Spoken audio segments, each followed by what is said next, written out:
Hello మా YouTube family ఎలా ఉన్నారు? హ్యాపీ భోగి అండి. ఈరోజు నేను గులాబ్ జామ్ చేశాను. గులాబ్ జామ్ చూడండి అప్పటికప్పుడే చేసుకొని మనం అప్పుడే తినొచ్చు. చాలామంది నైట్ టైం నానపెట్టాలి, నానపెడితేనే అది ఊరుతుంది బాగా అంటారు కదా, లేదండి. నేను మీకు చూపిస్తాను ఒక టెక్నిక్. అప్పటికప్పుడే చేసుకొని తినొచ్చు. చాలా స్మూత్గా, చాలా సాఫ్ట్గా వస్తుంది. చూడండి, నేను ఒక గమ్లా తీసుకున్నాను. దాంట్లోని ఎంటీఆర్ గులాబ్ జామ్ అయితే చాలా బాగుంటుందండి. అది నేను ఒక 2 ప్యాకెట్లు వేసుకున్నాను. అందులో ఉండలు ఉండలుగా ఉంటుంది కదా, ఆ ఉండలు అనేది మొత్తం మనం విరగ్గొట్టుకోవాలి. అవన్నీ విరగ్గొట్టుకున్న తర్వాత మనం కొంచెం కొంచెం వాటర్ వేసి మరీ గట్టిగా రొట్టె పిండి ఎలా పిసుకుతామో అలాగా అస్సలు పిసుక్కోకూడదండి. చాలా స్మూత్గా ఇది చాలా నెమ్మదిగా పిసుక్కోవాలి. చూడండి ఇలా పిసికాను కదా, దీన్ని కనీసం ఒక హాఫ్ అన్ అవర్ కానీ లేకపోతే 15 మినిట్స్ కానీ మనం ఒక మూత పెట్టుకొని దీన్ని పక్కన పెట్టుకోవాలి. చూడండి, నేను మూత పెట్టుకున్నాను కదా, ఇప్పుడు చిన్న చిన్న ఉండలుగా ఆ ఉండలు కూడా ఇలా కొంచెం ప్రెస్ చేయాలి. లైట్గా ప్రెస్ చేస్తే సరిపోతుంది. ఎక్కువగానే ప్రెస్ చేసామంటే అది హార్డ్గా అయిపోతుంది. ఎక్కువ మీరు ప్రెస్ చేసుకున్నా కూడా పర్వాలేదు. దీనికి నేను ఒక టెక్నిక్ చెప్తున్నాను అన్నాను కదా, దాంతో మీకు లోపల ఉండలుగా కానీ పిండిగా కానీ ఏం ఉండదు. చూడండి, అన్నీ అలా ఉండలు చేసుకొని పక్కన పెట్టుకోవాలి. డీప్ ఫ్రైకి సరిపడేంత ఆయిల్ పెట్టుకోవాలి. ఆయిల్ మీడియం ఫ్లేమ్లోనే పెట్టుకోవాలి, సిమ్లోని హైలోని పెట్టుకోకూడదు.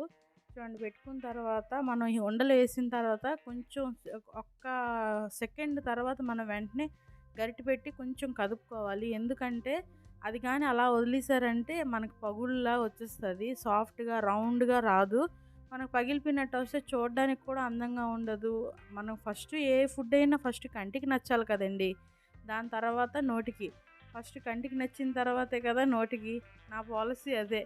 కానీ ఇప్పుడు చూడండి, ఇది ఉండలు మనం ఇప్పుడు అంటే గరిటెతో తిప్పుకున్నాం కదా, దీనివల్ల మనకి ఆ పగుళ్ళు అనేది రాదు తొందరగా. లేకపోతే అలా వదిలేసారు అంటే మాత్రం పగిలిపోతుంది. చాలా జాగ్రత్తగా, చాలా నెమ్మదిగా కూడా అది మనం కొంచెం కలుపుతూ ఉండాలి. చూడండి, ఇలా రౌండ్గా చేశారనుకోండి అన్ని వైపులు మనకి కొంచెం కాలుతుందనమాట.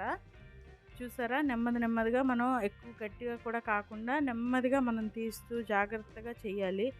ఇది మన ఇంట్లో ఎవరైనా గెస్టులు వస్తే తొందరగా ఏ స్వీట్ కూడా అవ్వదు కదా, ఇది చాలా తొందరగా అయిపోతుందండి. మీరే అంటారు, చాలామంది నైట్ అంతా సోక్ చేసుకుంటారు గులాబ్ జామ్ని. నైట్ అంతా సోక్ చేసుకుంటే అది నానుతుంది, అప్పుడే లోపల పచ్చిగా ఉండదు అంటారు. దీనికి అవేటి అవసరం లేదు. మీకు నేను చూపిస్తాను. ఏది అవసరం లేకుండా మనం అప్పటికప్పుడే చేసుకొని వేడి వేడిగా కూడా తినొచ్చండి. మీరే చూస్తారు కదా, నేను మీకు చూపిస్తాను. అది ఎలాగా మీకు చూపించాను కదా, ఎలాగ సాఫ్ట్గా అది కట్ అవుతుందో స్పూన్ పెట్టి. లోపల అసలు పిండి అనేదే లేదు. చాలా బాగుంటుంది. మీరు ఒక్కసారి నేను చెప్పే విధంగా ఒకసారి ట్రై చేయండి. బయట నుంచే కదా మనం గులాబ్ జామ్ ప్యాకెట్ పౌడర్ తెచ్చుకోవాలి. చూడండి, అప్పటికి కొంచెం కొంచెం అక్కడక్కడ పగుళ్ళు వచ్చింది. చూసారా, ఇప్పుడు ఈ కలర్ వస్తే మనం తీసేసుకోవాలండి. నేను 2 ప్యాకెట్లు గులాబ్ జామ్ ప్యాకెట్లు తీసుకున్నాను కదా, దానికి అర కేజీ పంచదార, ఇంకా ఒక చిన్న గ్లాస్తో ఒక గ్లాస్ పంచదార వేసుకున్నానండి. నాకు అదే కొలత. ఇంకా ఇలాచీ నేను ఒక 4 ఇలాచీ తీసుకున్నానండి. ఆ ఇలాచీ దాంట్లో మొత్తం అంతా ఇలాగ ఇప్పుకొని కొంచెం దంచేసి ఇప్పుకొని మనం వేసుకోవాలండి. సారీ అండి, ఇక్కడ నేను ఒకటి చూపించలేకపోయాను మీకు. గులాబ్ జామ్ అందులో వేసేది మనకు పాకం ఎలా రావాలంటే చూడండి, 2 వేలతోని మనం ఇలా పట్టుకుంటే కొంచెం జారేటట్టు వస్తుంది కదా పాకం. బస్ అలా రావాలి. అప్పుడు మనం గులాబ్ జామ్ హైలో పెట్టేసి దీంట్లోని వేసుకోవాలి. మనం వేయించిన గులాబ్ జాములు ఉన్నాయి కదా, అవి దీంట్లో వేసుకోవాలి. కొంచెం మనకి పాకం కొంచెం జారేటట్టు వస్తే మనం ఈ మరిగినప్పటికీ ఆ కొంచెం పాకం కొంచెం గట్టిగా అయిపోతుంది. చాలా బాగుంటుంది. మీరు ఒక్కసారి ఇలా ట్రై చేయండి. అది కానీ నానకపోతే అప్పుడు నాకు మీరు చెప్పండి. చూడండి, ఇలా మనం తీసుకున్నాం కదా, అది చూడండి ఉడుకుతుంది కదా, ఇలా హైలోనే పెట్టుకోవాలి, సిమ్లో అవసరం లేదు. ఉడికేటప్పుడు ఒక్క 2 మినిట్స్ వరకు 2-3 మినిట్స్ వరకు మనం ఇలా ఒక్కసారి మూత పెట్టేసుకోవాలి. మూత ఒకసారి తీసుకోవాలి, మనం ఒకసారి పెట్టుకున్న తర్వాత తీసుకోవాలి, మరి పెట్టుకోవాల్సిన అవసరం లేదు. చూడండి, ఇలా బాయిల్ వస్తుంది కదా, అంతేనండి, గులాబ్ జామ్ రెడీ అయిపోయింది. Stove off. వెంటనే మనం వేడివేడిగా తిన్నా బాగుంటుంది. ఒకసారి మీరు ట్రై చేసి చూడండి.